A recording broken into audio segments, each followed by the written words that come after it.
Merci Seigneur pour ta présence encore ce matin. Merci pour la lecture.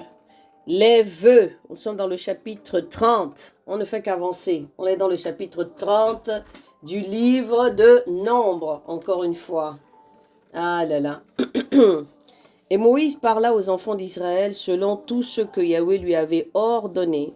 Moïse parla aux enfants, parla aussi aux chefs des tribus des enfants d'Israël, en disant, voici ce que Yahweh ordonne. Quand un homme fera un vœu à Yahweh, on aura juré par serment pour lier son âme par un vœu, il ne violera pas sa parole, il fera selon tout ce qui est sorti. Vous entendez, hein? Les vœux. Il fera selon tout ce qui est sorti de sa bouche. Mais quand une femme, pendant sa jeunesse et dans la maison de son père, fera un vœu à Yahweh et se liera par une obligation, et que son père aura entendu son vœu et le serment par laquelle elle a lié son âme, si son père ne lui dit rien, tous ses vœux seront valables. Et tout serment par laquelle elle aura lié son âme sera valable. Eh, vous entendez ça? On dit bien ici, si une femme, mais quand une femme pendant sa jeunesse est dans la maison de son père, donc c'est-à-dire que si une femme qui n'est pas encore majeure, ou bien qui est majeure, mais qui se trouve dans la maison de son père, donc ici nous parlons d'une autorité, elle n'a pas d'autorité de mari. Donc c'est son père qui valide son vœu s'il écoute le vœu et que s'il paraît que le vœu est bon pour sa fille. Quand on vous disait que, quand on vous a dit que c'est quand Jésus est arrivé là, qu'on est venu nous rendre libres, nous les femmes. On est là, on fait le malin. Oh non, non, machin. Nous sommes des femmes indépendantes. Bon, je continue. À Yahweh et se liera par une obligation et que son père aura entendu son vœu et le serment par laquelle elle a lié son âme. Si son père ne lui dit rien, tous ses vœux seront valables et tout serment par lequel elle aura lié son âme sera valable. Mais si son père la désapprouve le jour où il l'a entendu, aucun de ses vœux ou de ses serments par lesquels elle a lié son âme ne sera valable. Et Yahweh lui pardonnera parce que son père l'a désapprouvé. Et si elle a un mari, merci Seigneur, et si elle a un mari et qu'elle s'est engagée par quelques vœux ou par une parole échappée de ses lèvres par laquelle elle aura lié son âme et que son mari l'aura entendu et que le jour même où il l'a entendu, il ne lui a rien dit, ses vœux alors seront valables. Et ses serments par lesquels elle aura lié son âme seront valables. Seigneur, ouvre-moi bien l'esprit pour que je puisse comprendre ça. Waouh. Est-ce que quelqu'un a quelque chose à dire par rapport à ça? Du moment où on est à chaud là. Est-ce que quelqu'un a quelque chose à dire par rapport à ça? Ou bien nous revenons tranquillement? On va revenir tranquillement dessus. Mais si vous avez quelque chose à dire par rapport à ça, commencez à le suspendre au-dessus de vos têtes. Alléluia. Mais si son mari la désapprouve le jour où il l'a entendu, alors il annulera le vœu par lequel elle s'est engagée et la parole échappée de ses lèvres par laquelle elle avait lié son âme. Et Yahweh lui pardonnera.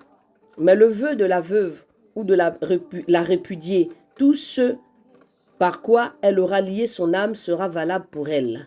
Mais si c'est dans la maison de son mari qu'elle a fait un vœu ou qu'elle a lié son âme avec une obligation par un serment, et que son mari l'ait entendu et ne lui en ait rien dit, et ne l'ait pas désapprouvé, alors tous ses vœux seront valables et tout serment par lequel elle a lié son âme sera valable. Mais si son mari les a annulés, s'il les a annulés le jour où il les a entendus, alors rien de ce qui est sorti de ses lèvres, soit ses vœux, soit le serment par lequel elle a lié son âme, ne seront valables. Parce que son mari les a annulés et Yahweh lui pardonnera. Son mari ratifiera ou son mari annulera tout vœu et toute obligation faite par serment pour affliger l'âme. Mais si son mari ne lui dit rien, s'il ne lui dit rien d'un jour à l'autre, il aura ratifié tous ses vœux et toutes ses obligations dont elle était tenue. Il les aura, dis-je, ratifiés parce qu'il ne lui en a rien dit le jour où il a entendu. Mais s'il les a annulés quelque temps après les avoir entendus, alors il portera l'iniquité de sa femme. Alléluia. Mais il les a annulés, l'iniquité de sa femme. Telles sont les ordonnances que Yahweh ordonna à Moïse entre un mari et sa femme, entre un père et sa fille, étant encore dans la maison de son père dans sa jeunesse. Et oui, effectivement, Adrienne, la femme n'était rien sans l'homme. Voilà. Vous savez qu'il y a encore des pays qui pratiquent ça, hein? Les pays arabes, ils sont toujours là-dedans.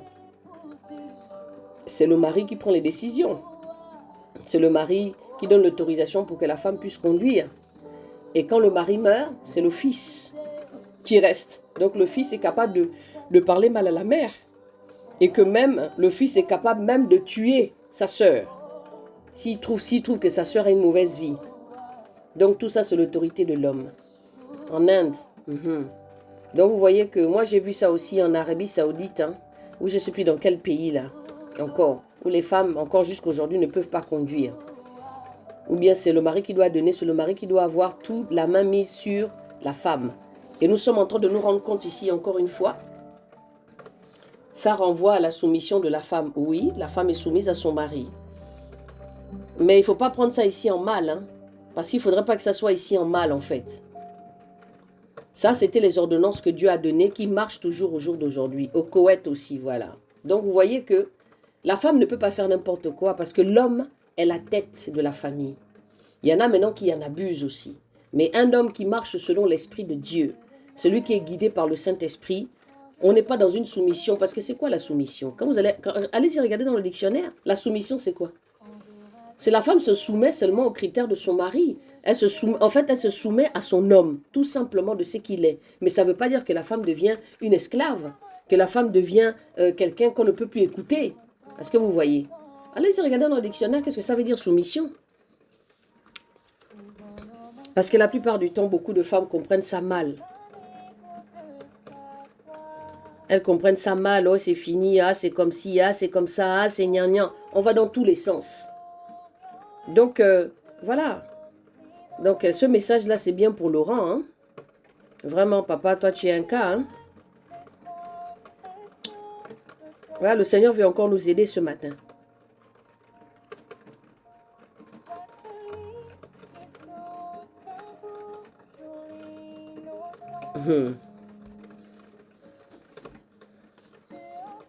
Bon, ici, là, quand je vois soumission, c'est un peu beaucoup de choses. Hein. Ah. Juste pour Laurent. Voilà les femmes ici, là. Voilà les femmes ici, là, qui refusent la soumission. On dit ici soumission, hein. Le fait de se soumettre, d'être soumis à une autorité, une loi, attitude d'une personne soumise, une soumission aveugle. Hein? Action, synonyme de action de se soumettre, d'accepter une autorité contre laquelle on a lutté, faire acte de soumission. Bon, je ne sais pas si ça veut dire quelque chose, parce que eux là, ils cherchent toujours à mettre beaucoup de français qui n'ont pas de sens.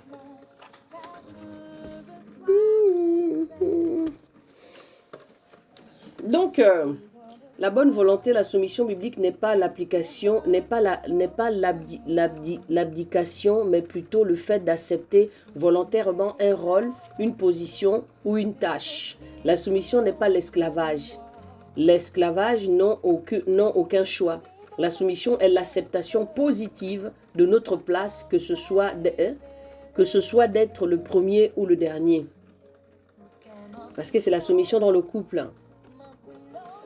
Donc, c'est un peu ça. Donc, ce n'est pas une histoire que ça y est, on est devenu des esclaves. Non, c'est pas ça. Il faut se soumettre à son autorité. Alors, la Bible ici parle de ça. Pourquoi? Merci Seigneur. C'est parce qu'on est soumis au Seigneur Jésus, non?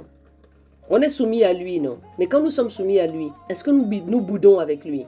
Parce qu'on revient toujours sur l'autorité de l'homme, en disant que l'homme a été créé à l'image de Dieu et que la femme a été créée pour l'homme. Donc, dans la nature et dans la réflexion du Seigneur, on doit respecter l'homme qui est l'autorité comme lui.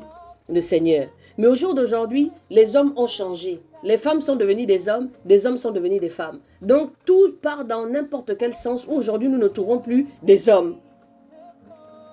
Voilà, le respect de celui qui nous a créés, effectivement. Et l'homme fait partie de cette autorité-là, de Dieu, parce que l'homme est censé ressembler à Dieu. C'est pourquoi je rajoute ici censé. L'homme est censé représenter Christ dans toute son autorité. Et que nous, les femmes, nous sommes venus ici en tant qu'aide de l'homme. Est-ce que vous voyez? Aider l'homme à être ce qu'il est, à le porter. On a bien vu l'histoire de qui c'était Rebecca. Rebecca qu'on est allé chercher dans la famille comment on appelle, dans la famille d'Abraham, là-bas, là chez les parents, les cousins, qu'on a amené Rebecca. Rebecca, elle a seulement vu un homme qui est venu avec un peu de petits bijoux qu'il a mis au bras, qu'il a dit que, on m'a envoyé ici venir chercher telle femme. Celui qu'on a envoyé a vu les signes se mettre en place. Comment son Seigneur lui avait dit. Rebecca a dit, on a posé la question à Rebecca, tu pars? Elle a dit oui, moi je pars. Elle n'a pas eu peur, courageuse Rebecca. Elle est quittée là. Elle est partie avec Isaac. Elle n'a même pas réfléchi que peut-être que là-bas on va aller m'égorger. Peut-être que là-bas il y a quelque chose qui va m'arriver. Je pars comme ça. L'homme là, je ne l'ai jamais vu. Je ne sais même pas qui c'est. Elle a vu les bijoux. Elle a vu le serviteur qui est arrivé là avec des ânes, des bêtes, tout ça. Elle a dit, pardon. Les parents l'ont même dit que, reste encore un peu 2 jours. Tu es vraiment sûr que tu veux partir? Rebecca. Elle a été intéressée. Elle a vu les bijoux. Elle a vu tout ça. Elle a dit, non, moi je m'en vais là-bas. Et elle est partie. Elle est partie. Direct. Elle n'a même pas cherché à savoir c'était qui. Mais comme c'était le plan de Dieu. Mais en même temps, quand on veut réfléchir un petit peu comme des hommes, on se rend compte que Rebecca était courageuse quand même. Toi, tu ne connais même pas la personne. À l'époque, elle n'avait pas de photos. Je ne suis pas sûre que le serviteur l'ait passé avec une photo pour montrer à Rebecca qu'elle regarde. Non. S'il y avait la photo là, peut-être qu'elle aurait dit, il est moche. Jamais. Allez hop, je le laisse celui-là. Vous voyez, à l'époque, c'était quand même quelque chose, quoi. Elle est partie, le monsieur est arrivé, peut-être qu'il y avait des significatifs. À l'époque, quand on voyait des gens qui avaient des moyens, qui étaient un genre. Donc, elle a dit, pardon, je m'en vais. Et maintenant, quand elle a repris le trajet pour repartir, là, elle a vu là-bas de loin. Il s'est dit, ça c'est qui? Oh, c'est mon serviteur. Elle s'est couvert rapidement. Et lui aussi, dès qu'il a vu la femme, comme la Bible dit, elle était belle de taille, belle de figure, tout ça. Allez, direct dans la tente. Tant. Allez, c'est fini. Voilà le mariage ici. Vous voyez? Donc c'est important. C'est important que nous comprenions en fait cette soumission par rapport au Seigneur. Ce n'est pas quelque chose de mauvais, mais seulement il ne faudrait pas rentrer, il faudrait pas qu'il y a des hommes qui en abusent, vraiment, où la femme ne peut même plus rien dire, ne peut même pas parler. Ça là, il faut seulement faire attention. Pour vous qui n'êtes pas encore mariés là, doucement. Bon, de toute façon, il y a des préparations. Moi, je serai là, je vais regarder quand même que bon, lui là, c'est qui? Mon fils, viens un peu. Ça va. Voilà. Parce que c'est important. Le mariage, c'est pas pour aller faire la guerre. Le mariage, c'est pas pour aller devenir, c'est pas pour devenir malheureux. Je pense que nous entendons déjà ici beaucoup d'histoires par rapport au mariage. Donc vraiment, on doit faire attention. Ici, nous avons des mariés. Liline est mariée, Zaza est mariée.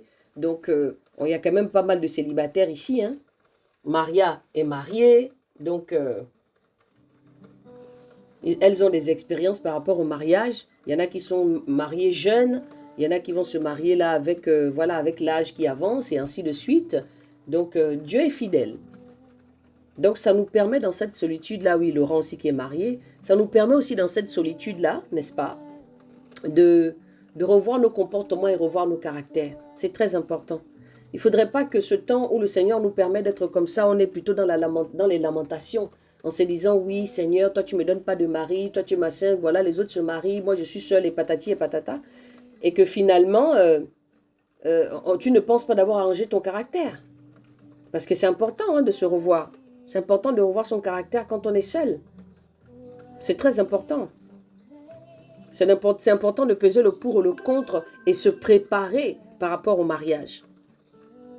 Parce que le mariage, ce n'est pas une petite affaire. Hein? Le mariage, ce n'est pas une petite affaire, le mariage. Le mariage, ce n'est pas des histoires, oh, je vais me marier parce que tu as envie de faire plaisir à quelqu'un. Non, pas du tout. Jesus. Merci Seigneur en tout cas.